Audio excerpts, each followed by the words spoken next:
Hey guys, Nadio Risi here, and today I'm gonna show you how can you lower your spam score in 3 simple tricks. So first of all, if you're using Getresponse, you're gonna log in into your email account and then you go on create newsletter. Now you can, if you go on email marketing, you can create newsletter, or if you go on autoresponders, you can create autoresponders. Let's create a new newsletter. So you click on the button and then you click on drag and drop email editor. If you know how to code in HTML, you can do that as well. But let's do drag and drop email editor, for example. So after that, you select your list, and then you add the message and the subject that you want and your email address. And after that, you click on next step. You know, I faced this issue a while ago and I couldn't figure it out how my emails were going to the spam folder of my subscribers. But then after these 3 simple tricks that I'm gonna share with you in just a second, like my email spam score will improve a lot, and then I'll show you how. So after that, you see that Getresponse is giving us some templates, and in different areas and businesses. You can also start from scratch. You can use some templates that you saved before. But let's take just some random template, birthday discount. All right. So the trick number 1, and the reason number 1 why Getresponse was recognizing my emails as spam, it was because I was adding too many links in my emails. You know, when you should know already that you can select some word and you can hyperlink that, and you can create a clickable link.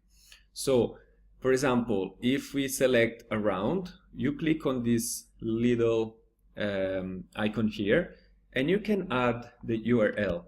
So you can type anything you want to here. Where do you want your subscribers and your contacts to be redirected to?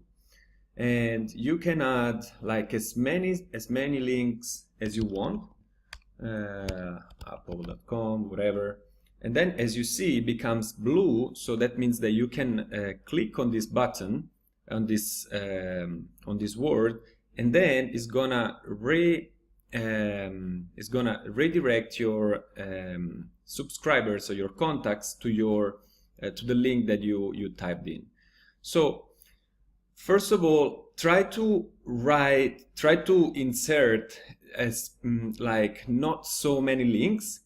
And when you add some links, have you noticed that sometimes, you know, you can find this kind of links that they are really, really long, and then with so different and weird symbols and letters. So try to avoid that. So to do that, you can use some customized tracking links, so you can customize your link. And this will give you a little more advantage, and this allows you to lower your spam score as well. Maybe I'll put some link in below where you can find some sources for customize your links. So once you do that, this is the first tip. So don't put too many links. Then if you want to check your spam score, you go on the top right, and if you see test message, you have different options. If you click on spam score, you're gonna see that Getresponse is telling us some advices on how to improve the spam score, and it is also giving us the spam score number. So in this case, it's 1.00 whatever. So they recommend not to go over 5 points in a spam score, and even if it's 1, it's quite good. Because even here, Getresponse is saying your email would probably not be recognized as spam.